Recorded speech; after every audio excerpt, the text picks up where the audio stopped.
Hello, povo de Deus, boa tarde, 12:04, estamos aí ao vivo, que bom receber vocês, que bom a gente estar junto. Você que está entrando com a gente agora, dá um salve rápido aí, fala de onde você está agora, de que cidade, que estado. Já vai no aviãozinho e manda para esse povo abençoado, manda para a galera que você segue, por quem você é seguido, manda para os seus amigos, para a gente compartilhar aqui. Não será uma live longa, meio-dia, a ideia é a gente pegar talvez aí um pouquinho do tempo que o pessoal tem de almoço, né, e etc. Então não será uma live longa. Então, coisa bem rápida. Estou vendo gente de Itatiaiaçu, Minas. Eu creio, hein? Meu Deus. Caldas Novas, Goiás, a terra das águas termais. Aleluia. São Gonçalo, pastor Bruno Fernandes. Meu Deus. Bruno Tavares. Também existe o Bruno Fernandes, que é outro grande amigo. Glória a Deus. Vilar dos Teles. É muito sério, Vilar dos Teles, hein? Suzano, sexta-feira eu tô aí, hein? Permitindo o Senhor, na Igreja Cristã Mundial, com meu amigo Bispo Júlio Vertúlio. Um abraço também ao pessoal da IMAF, Ministério Pescador de Almas, que eu tive ontem, no culto de mentoria lá do pastor Adson Belo, né? E mandar um abraço aí para todo mundo de lá. Guarulhos, domingo de manhã, estarei em Guarulhos, permitindo o Senhor Nasci para Deus com meu querido amigo. Gente de Belém do Pará, e eu tenho coisas a dizer para o povo de Belém do Pará, hein? Coisas que dizem respeito à conferência ouça, coisas que não pode dizer agora. Carlos de Souza Costa, quem é Carlos de Souza Costa? Alguém conhece quem é esse moço?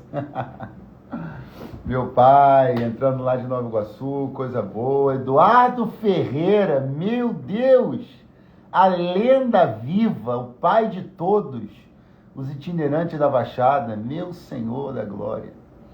Barra do Bugres, Mato Grosso, sejam todos bem-vindos, glória a Deus. Pessoal, olha só, eu me propus, a gente tá falando aqui 3 dias, né? Um pouquinho, alguma coisa para acender nosso coração, para a gente poder estar imbuídos juntos desse desejo, né? E quando eu estava assim, mandando para a pessoa que faria a arte da live, as informações para poder fazer, essa frase assim, emergiu mesmo no meu coração, né? Usa-me. Eu acho que ela resume, com certeza, aquilo que é o meu desejo de comunicar nessas lives, é meu desejo por esse ano, é minha vontade, é o que está no meu espírito, no meu coração, e eu creio que para você também não é diferente, né? E eu quero ler aqui com você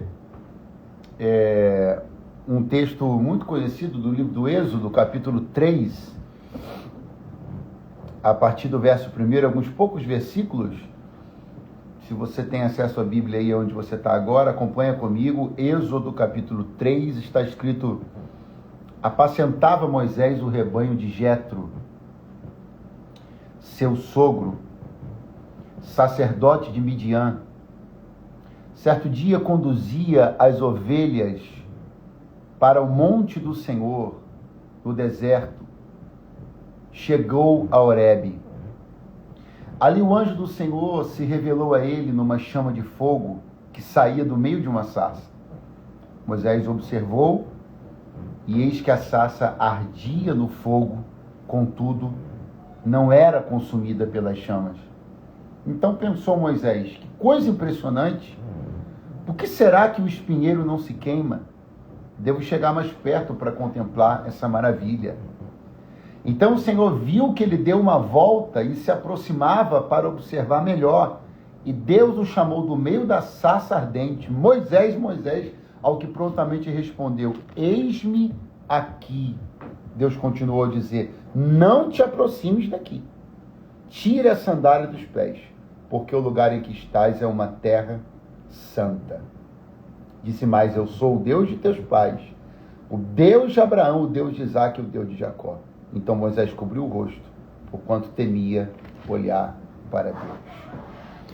Eu quero aqui trazer para nós um pouquinho do momento do chamamento de um dos homens que, sem dúvida alguma, mais foram usados por Deus em toda a Bíblia Sagrada. Nós estamos falando de uma autoridade, de um nome conhecido e reconhecido no rol dos grandes homens de Deus. Estamos falando de simplesmente Moisés.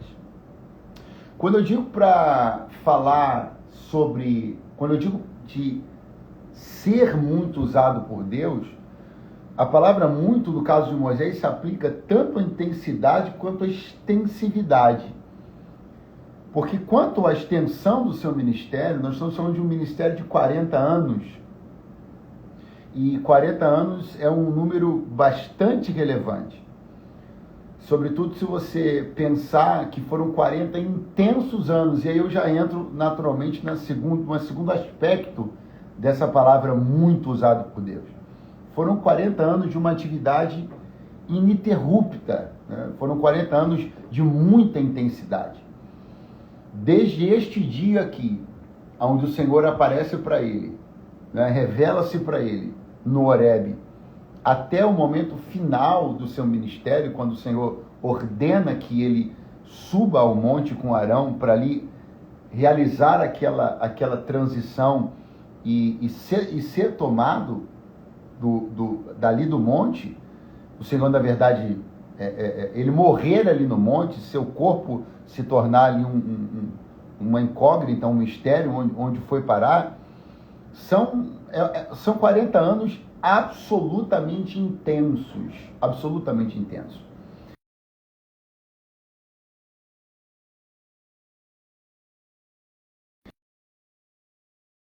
Desculpa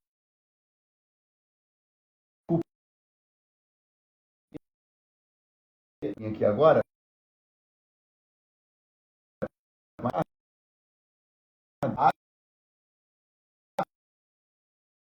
enquanto ele está fazendo uma live.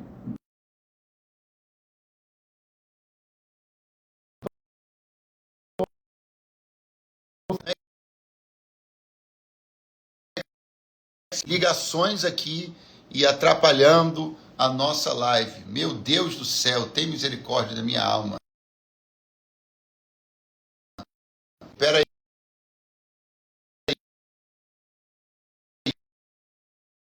Vai embora não!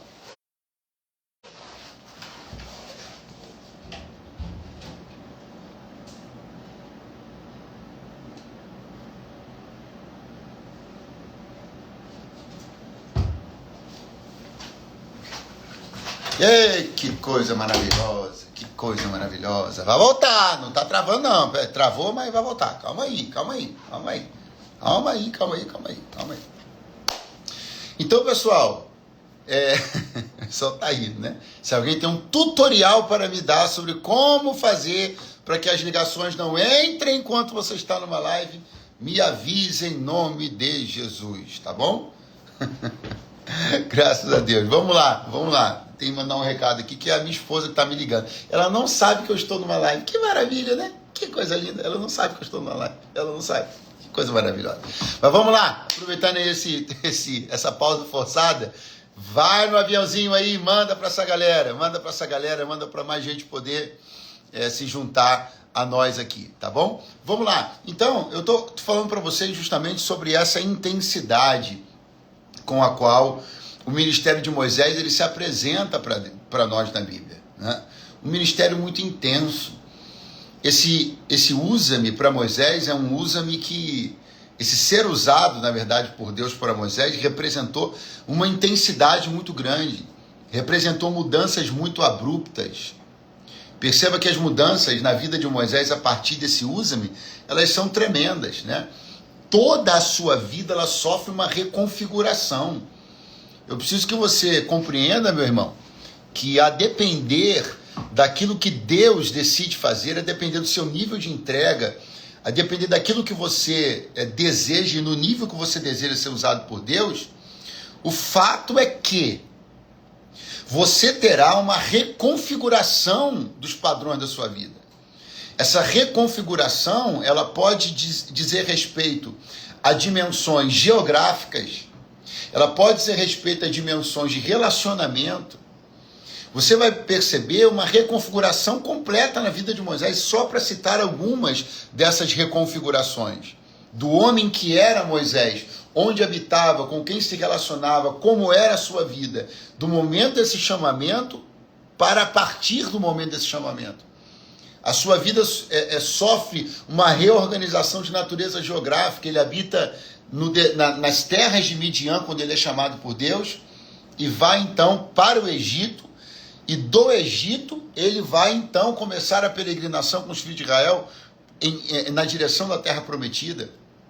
Então, espacialmente falando, a vida de Moisés, ela toma uma proporção, toma uma dimensão geográfica completamente diferente. As suas relações familiares, elas também são reorganizadas. Ele tinha uma convivência aparentemente muito saudável com o seu sogro. Ele vai ter que sair de Midian, não vai ter mais a convivência com o seu sogro vai visitá-lo num determinado momento durante a peregrinação no deserto, e ele vai ser até durante um pequeno tempo distanciado da sua esposa e filhos, até que seu sogro Jetro os reconduzirá novamente. E eu até, inclusive, no Dia Internacional da Família, deixei uma mensagem, e faço questão aqui de repeti-la, aproveitando a nossa audiência nesse momento aqui, que foi exatamente o quanto Deus se preocupou em usar Jetro para levar a esposa e filhos de Moisés até o seu convívio novamente, porque o chamado de Deus não os separaria, o chamado de Deus não causaria uma fenda na família de Moisés. Eu disse lá e repito aqui, Deus separou um mar, mas não separou uma família. Deus dividiu o mar vermelho ao meio, dentro do ministério de Moisés, mas não dividiu a sua família. Então perceba que toda essa reestruturação, reorganização, redimensionamento das coisas, na geografia, nas relações, ela diz naturalmente respeito ao impacto e ao tamanho daquilo que o ministério provoca na vida de uma pessoa. Tá bom? Algumas pessoas estão perguntando sobre versículo base. Estou falando sobre Êxodo 3, os primeiros versículos. Estou falando sobre o chamado de Moisés. Ok? Então, esse homem que chega até esse momento de encontro com Deus em Êxodo 3, é um homem de 80 anos de idade. É um homem que já viveu 2 ciclos da sua vida. Os 40 primeiros anos vividos no Egito, os 40 segundos anos, o segundo ciclo vivido na terra de Midian. Então é um homem que está no final de um ciclo, no início de um outro ciclo, e esse é um homem que vem carregando muita coisa. Agora, um aspecto que eu quero destacar, que eu vim pensando no voo de São Paulo para cá hoje, um aspecto que eu quero muito destacar com você aqui, é que quando a gente fala de chamado, por exemplo, né, existe um episódio, né, que inclusive ele aponta, é um episódio messiânico, ele aponta também para aquilo que aconteceu na missão messiânica, que é o episódio de Isaías, quando ele diz aquele eis-me aqui, envia-me a mim. Ou seja, essa prontidão, essa demonstração, essa verbalização. Nós estamos usando aqui nessa série de lives essa palavra usa-me. Então isso está sendo verbalizado. Eu estou dizendo usa-me. Quantas vezes eu e você já não dissemos isso nas nossas orações? Agora o fato é que, diferentemente de Isaías, não há um usa-me verbalizado por parte de Moisés. Moisés ele não tem esse momento de usa-me, não tem um momento velado, declarado na Bíblia, em que Moisés vai abrir a sua boca para poder dizer usa-me. Mas o que eu quero considerar com você é a percepção de que essa vida que Moisés viveu, sabe, os episódios que ele passou na sua vida, desde a infância, toda a problemática e a complicação conflitantes, né? Para você ter uma ideia, né? A Bíblia usa a palavra adotado, a Bíblia usa a palavra adotou, a Bíblia fala que a filha de Faraó adotou Moisés, só que ele tinha mãe e pai. Tinha mãe e pai vivos, saudáveis e com possibilidade financeira de criá-los, mas ainda assim ele foi adotado. Então perceba, eu estou lhe apresentando uma realidade conflitante, a começar pelo gigantesco conflito de alguém que é adotado com pais vivos e saudáveis, em condições de lhe criar. Então, há um misto de sentimentos, um conflito de identidade, é um adotado que tem possibilidade de estar na sua família, sabe? É alguém que nasce num país estrangeiro em relação aos seus patriarcas. Então, há todo um conflito de identidade. Aí é um homem que, sendo aquilo que é, alcançando o status que alcançou, o respeito que alcançou como um príncipe dentro do Egito, se envolve num episódio atrapalhado.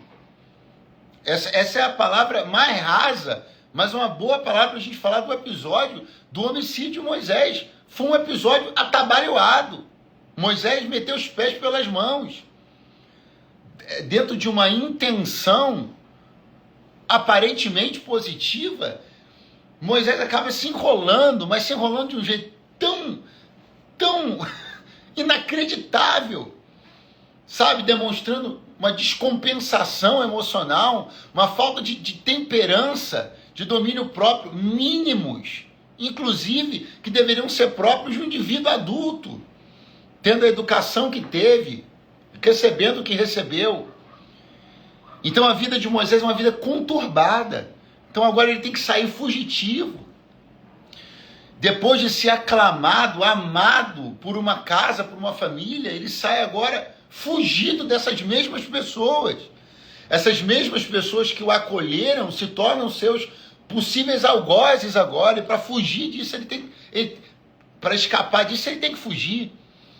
E para fugir, vai para uma terra, para a terra de Midian, onde consegue minimamente se estabelecer. Eu estou usando a palavra minimamente porque quem sabe aquilo que já esteve ao seu alcance, aquilo que já esteve ao seu acesso, como sabe Moisés, é impossível que ele lide de uma maneira absolutamente confortável e tranquila com a pessoa que ele está sendo agora, com aquilo que ele está fazendo agora. É impossível não fazer comparações entre Egito e Midian. É impossível não fazer comparações entre a casa de Faraó e a casa de Jetro. É impossível não fazer comparações entre a vida que ele tinha, as possibilidades que ele tinha no Egito, para as possibilidades que ele tem agora em Midian. Então é óbvio que tudo isso está se tornando um turbilhão dentro da cabeça de Moisés. Aonde eu quero chegar com tudo isso? Tem um grito verbalizado de usa-me na boca de Moisés? Não tem. Não tem explícito no texto bíblico. Mas tem um grito interno. A história de Moisés, ela clama por uma remissão. A vida de Moisés clama por uma redenção. O usa-me para Moisés é um grito silencioso de alguém que quer remir sua própria história, quer redimir sua própria história. Ou você acha que alguém consegue lidar à vontade com o fato de, tendo sido quem foi, ter subvertido sua própria história, ter reduzido sua própria história de príncipe a homicida, de amado por uma família perseguido por ela? Então o chamado de Deus na vida de Moisés é também uma oportunidade de redimir sua própria história, de fazer as pazes com o seu próprio passado, com a sua própria história, e de ter agora a oportunidade de, do jeito certo, ser o libertador e o defensor daquelas pessoas que ele tentou libertar e defender um dia. Então, querido, eu preciso que você compreenda que a pessoa que chega diante de Deus em Êxodo 3 não é uma pessoa que está de mãos estendidas dizendo, usa-me. Não é uma pessoa que está de mãos estendidas dizendo, Senhor, eu quero ser usado. Mas por que é que Deus sente-se à vontade? Óbvio que nós estamos falando de um Deus que é soberano em tudo aquilo que faz. Óbvio, óbvio. Mas compreenda isso. Por que Deus sente-se tão à vontade de propor usar um homem que em nenhum momento verbaliza isso para Deus? E não é o Isaías, repito. Por que Deus se sente tão à vontade de propor a um homem usá-lo para uma das missões maiores da história da humanidade? Se esse homem não abre a boca para dizer usa-me, é porque Deus sabe que Moisés tem um usa-me que não é verbal, mas é um usa-me que diz respeito à sua própria história. É por isso que, mesmo em meio à relutância, mesmo em meio à observação das suas dificuldades, das suas debilidades, a observação e a apresentação disso, inclusive, como um argumento impeditivo, que Moisés disse, Senhor, não pode ser eu essa pessoa. Eu sou um cara pesado de língua, o Senhor está me chamando para ser teu interlocutor. E como é que eu vou ser o teu interlocutor, se exatamente o que o Senhor está me pedindo para fazer, eu não sei fazer direito, quer me expressar, quer falar com as pessoas, quanto mais falar com o faraó. Então, essa argumentação, a tentativa de dissuadir Deus da ideia de chamá-lo. Mas mesmo assim, o Senhor Deus insiste, o Senhor Deus continua, porque o Senhor Deus sabe que há um grito de usa-me contido em meio a um universo de inseguranças, a um histórico de desacertos, de desencontros. Então Deus continua insistindo até que as resistências se quebrem, até que Moisés consiga compreender que não é num conjunto de argumentos que ele vai fazer Deus desistir da ideia de usá-lo, mas é na compreensão de que tudo aquilo que ele possa vir a apresentar como uma suposta razão para Deus desistir dele, Deus já conhece essas razões e já tem exatamente uma solução para cada uma dessas razões. Deixa eu dizer uma coisa para você, você já sabe, eu só vim te relembrar. Para cada uma das coisas que você tem para argumentar diante de Deus, como possíveis coisas que possam fazer Deus não usar você, para todas elas Deus já tem uma solução. A começar pela maior de todas as soluções que Moisés não tinha acesso, mas eu tenho você também, que é o sangue de Jesus Cristo que nos purifica de todo pecado. Então eu quero incentivar você a começar a se despir de toda a indignidade, todo o sentimento de indignidade. Porque nós não estamos falando de meritocracia. Se nós estivéssemos falando de meritocracia, nós não estaríamos falando de Moisés, porque que mérito Moisés construiu diante de Deus? Se fosse para mérito, Deus não teria que ter chamado Moisés, Deus teria que ter chamado Arão. Eu falei sobre isso ontem. Arão tinha muito mais mérito do que Moisés. Arão tinha uma ficha limpa, legalmente falando, Moisés tinha cometido um assassinato. Arão permaneceu com a sua família, cuidando dos seus pais, cuidando do seu núcleo familiar. Moisés foi embora. Então, se alguém tinha um conjunto de méritos que pudesse levá-lo a ser usado por Deus, então esse alguém era Arão, não era Moisés. Mas não é sobre mérito que nós estamos falando. Estamos falando sobre soberania. E eu quero que você consiga compreender que alguma coisa dentro de você está dizendo para Deus, usa-me. Você pode não ter subido uma hashtag usa-me. Você pode não ter colocado usa-me nos comentários, mas eu tenho no meu espírito, Deus falou isso comigo hoje, nos céus de São Paulo para o Rio de Janeiro. No meu espírito eu creio que o conjunto de coisas que você viveu ao longo da sua história são elas que estão clamando o usa-me. O usa-me seu pode não estar verbalizado na sua boca, mas ele é uma verdade que emerge da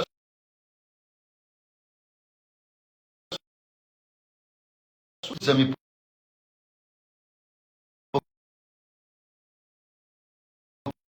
Agora, usa-me, porque eu não quero errar mais. São os desencontros que você teve num tempo da sua vida que estão dizendo para Deus agora, usa-me, porque você não quer se desencontrar mais. Então, meu querido irmão, compreenda esta tarde que há uma oportunidade O ser usado por Deus é uma oportunidade de ter sua história redimida. Ser usado por Deus é uma oportunidade de fazer as pazes com questões mal resolvidas da sua vida. O ser usado por Deus é a maior de todas as oportunidades que você tem. Porque você não poderá visitar o seu passado e reconfigurá-lo. Mas ser usado por Deus é uma coisa tão soberana, ela é tão poderosa, que ela tem a capacidade de te fazer, ainda que andando para frente, te dar a oportunidade de consertar muita coisa que ficou para trás. Recuperar créditos que você perdeu com pessoas lá atrás. Fazer as pazes em relação a reconciliações que você deveria ter feito lá atrás. O ser usado por Deus é um caminhar para frente, mas que nos reconcilia, nos ajuda, nos redime em relação a tudo que passou. Apacentava Moisés o rebanho, eu já estou encerrando. Apacentava Moisés o rebanho de Jetro. Quero mostrar duas posturas aqui. Mas olha só o que diz a Bíblia. Apacentava Moisés o rebanho de Jetro, seu sogro. E Moisés vai chegar ao monte do Senhor. Apacentava Moisés o rebanho de Jetro, seu sogro. E chegou Moisés a Horebe, monte do Senhor. Você percebeu que há duas questões de posse envolvidas aqui no que eu acabei de falar? De quem são as ovelhas? De Jetro. De quem é o monte? De Deus. De quem são as ovelhas que Moisés cuida? De Jetro. De quem é o monte que ele está subindo? De Deus. Qual é a relação de posse referente a Moisés que existe nesse início de história? Nenhuma. As ovelhas não são dele, o monte também não é dele. As posses são dos níveis de autoridade sobre os quais ele está submetido. As ovelhas são de Jetro, que é um nível de autoridade sobre ele. O monte é de Deus, que é o maior dos níveis de autoridade sobre ele. Então, ele não está nesse nível e nem nesse nível. Ele está na base da cadeia de autoridade. Ele não é o possuidor, não é o dono, nem das ovelhas, nem do monte. Se eu fosse perguntado por você a respeito do que Moisés tem a essa altura do texto, eu lhe responderia nada. Que as ovelhas não são dele e o lugar também não é dele. Qual é a posse que ele tem? Ele está de posse de quê? Se as ovelhas não são dele e o monte não é dele, qual é a posse que ele tem? O que é que ele tem a essa altura de sua vida, meus irmãos? O que ele tem a essa altura de sua vida? Você percebe como esse é o ponto tremendamente maravilhoso para Deus entrar na vida de alguém. Quando as ovelhas não são dele, o monte não é dele. Quando ele está destituído de posses. E aí o Senhor chega e diz assim: venha, deixa eu usar você agora. Deixe eu começar a dar um significado, começar a dar um sentido para a tua jornada, que vai além das posses que você não conquistou até agora. Você está há 40 anos em Midian, e as ovelhas continuam não sendo suas, e o monte que você está agora também não é seu. Você não possuiu nem terras, nem coisas, mas eu posso fazer você possuir um chamado que ressignificará toda a sua vida. Deus está falando contigo esta tarde. Você que tem questionado o fato de não conseguir ter construído até agora exatamente o que você gostaria, possuído até agora o que você gostaria, o Senhor te diz: talvez nas minhas mãos está algo que você tem relutado, algo que você tem alimentado uma série de desculpas, uma série de razões para que você não tome posse disso, para que você não se lance a isso, para que você não comece a fazer isso. Porque você está buscando possuir montes, ovelhas, coisas daqui, coisas de lá, e Deus dizendo, 40 anos se passaram, e a escritura do monte não é sua, a posse das ovelhas não é sua, e você está num ponto onde você, por não ter nada, também não está preso a nada. A melhor coisa de alguém que pode sentir-se na condição de não ter conquistado tudo, ou talvez não ter conquistado nada do que gostaria, é que você também não está atrelado a nada, preso a nada. Moisés tem inseguranças acerca da sua competência em relação ao chamado de Deus, mas ele não tem maiores, ele não está, o monte não é dele, as ovelhas não são dele, ele está, por não ter conquistado tudo o que queria, está livre para conquistar o que realmente importa. Eu vou repetir isso aqui, se eu fosse você eu anotava. Por não ter conquistado tudo o que queria, ele está livre para conquistar o que importa. Eu quero desafiar você a celebrar as conquistas que não aconteceram. Porque talvez se você tivesse conquistado algumas coisas, elas teriam exercido sobre você um nível de responsabilidade ou até de aprisionamento que daria a você um não. Daria a você a falta de condição de se desatrelar delas no curto espaço de tempo que Deus precisa. Porque isso aqui é importante. Deus precisava de Moisés? Sim. E precisava naquela hora. Então Moisés tinha a disponibilidade que Deus precisava, porque ele estava destituído de posses. Ele estava destituído de conquistas. O monte não era dele e as ovelhas também não eram dele. Então ouça o que eu estou dizendo isso para você aqui. Você está disponível.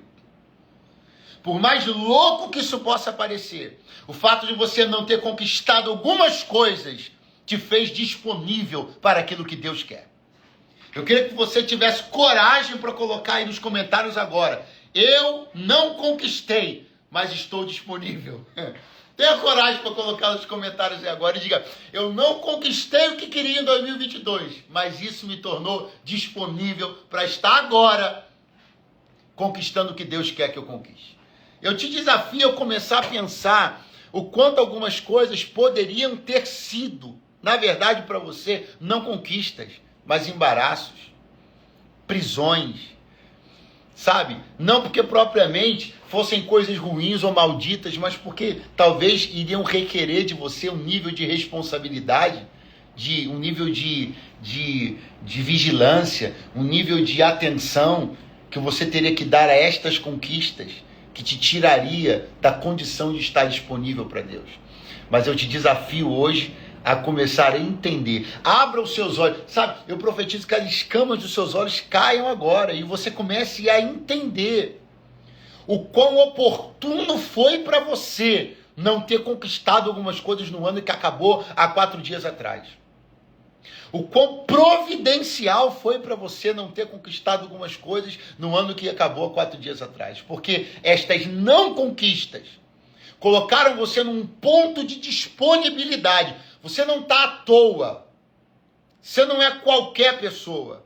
Você está num ponto de disponibilidade adequado e ideal para o que Deus precisa. Você está num ponto de disponibilidade e de prontidão.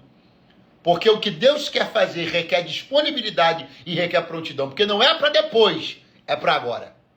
Então, em nome de Jesus, celebre o fato de que algumas coisas que estavam na sua agenda de conquistas não tenham sido conquistadas. Porque você não conquistou, mas tornou-se disponível. Você não conquistou, mas ficou disponível.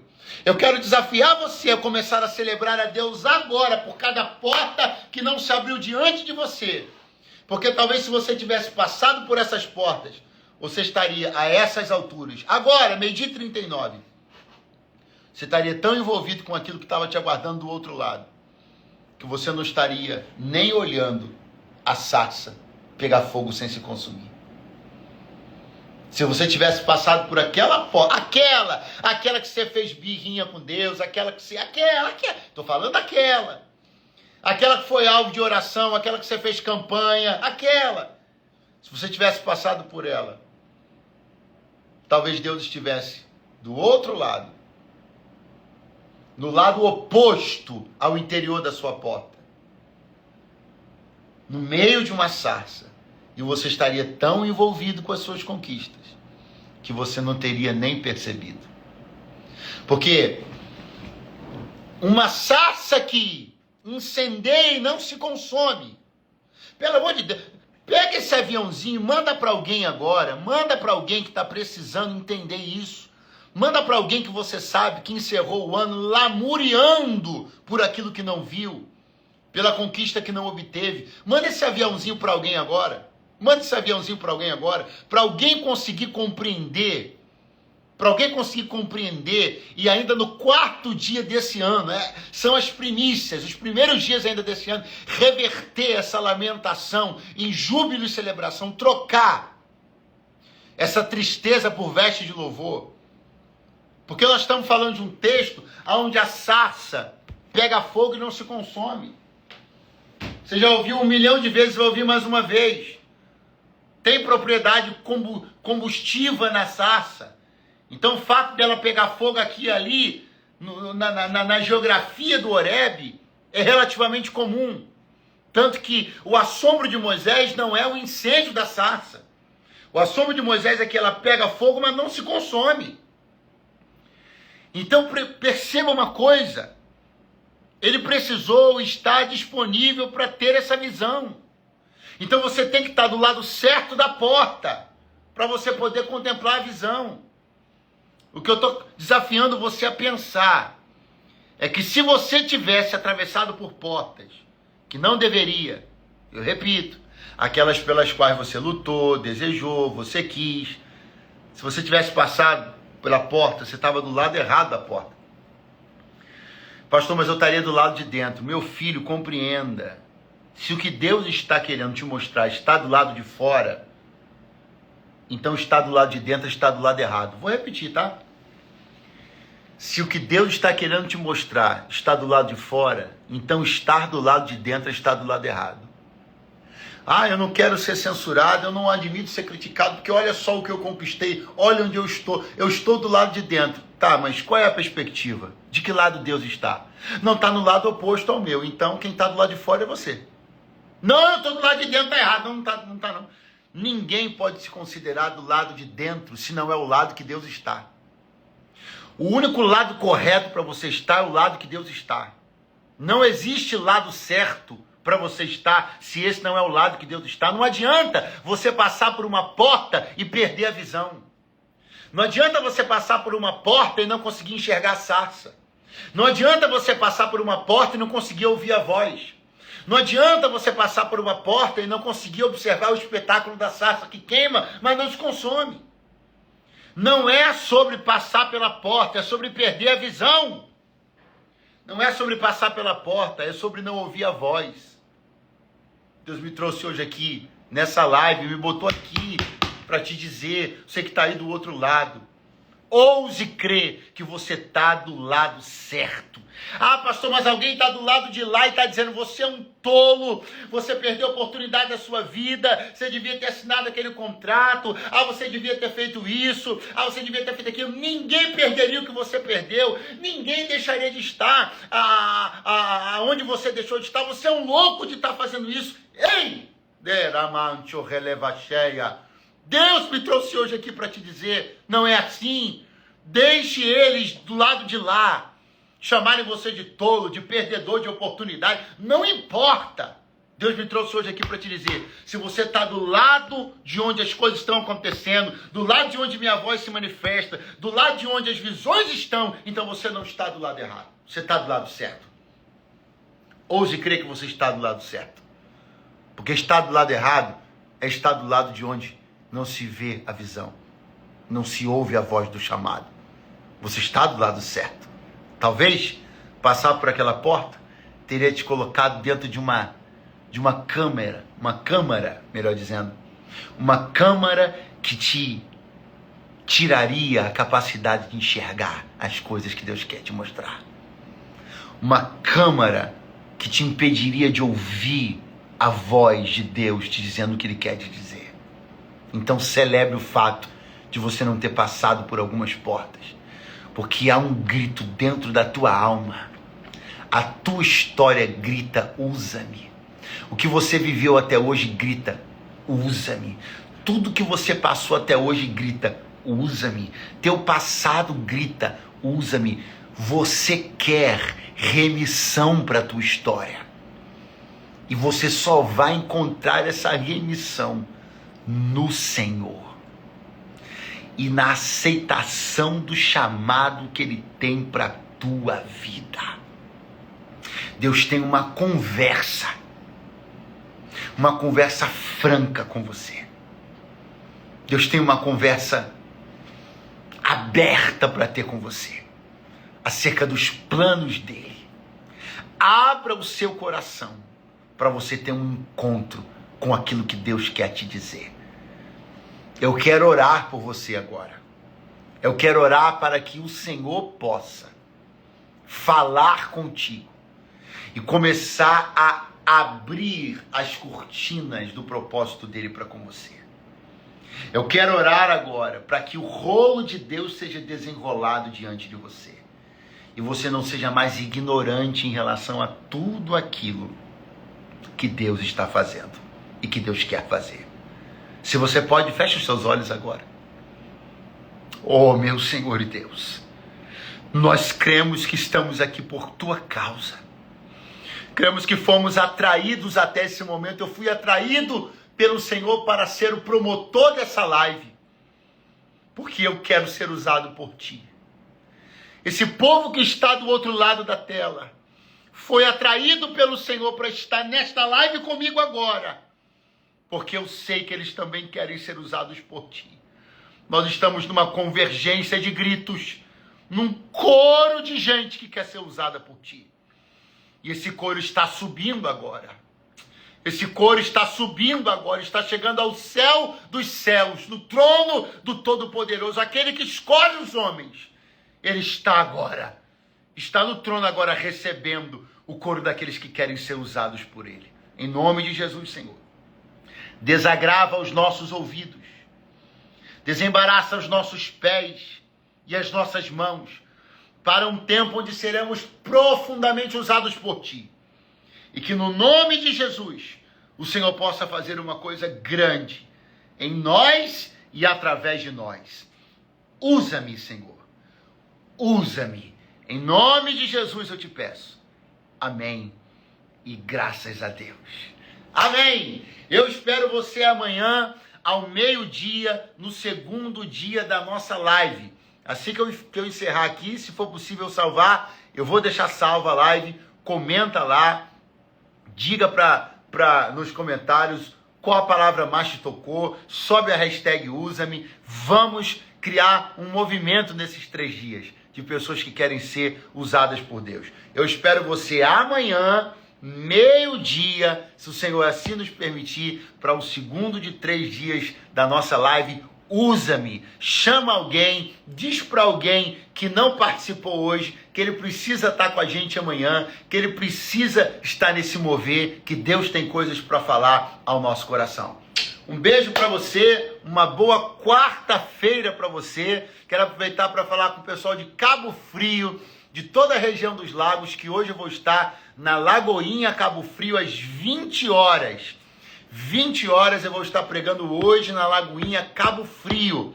Então, se você é da região dos lagos, Búzios, São Pedro da Aldeia, Macaé, Cabo Frio, Araruama, e não tem culto na sua igreja hoje, vamos estar junto lá na Lagoinha Cabo Frio hoje, às 20 horas eu tenho uma palavra de Deus. Amanhã eu vou estar ministrando na ADVEC Recreio, na Conferência da Família, amanhã, na ADVEC Recreio aqui na Avenida das Américas, com meu amigo pastor Davi Leal, pastor Bruno Fernandes. Amanhã, na sexta-feira, eu vou estar ministrando em Suzano, na Igreja Cristã Mundial, do meu amigo bispo Júlio Vertúlio. Só você entrar no meu perfil, você vai ver os stories e você vai ver as marcações e lá os endereços. Isso na sexta. No sábado eu vou estar ministrando no Janeiro Profético da Adebras.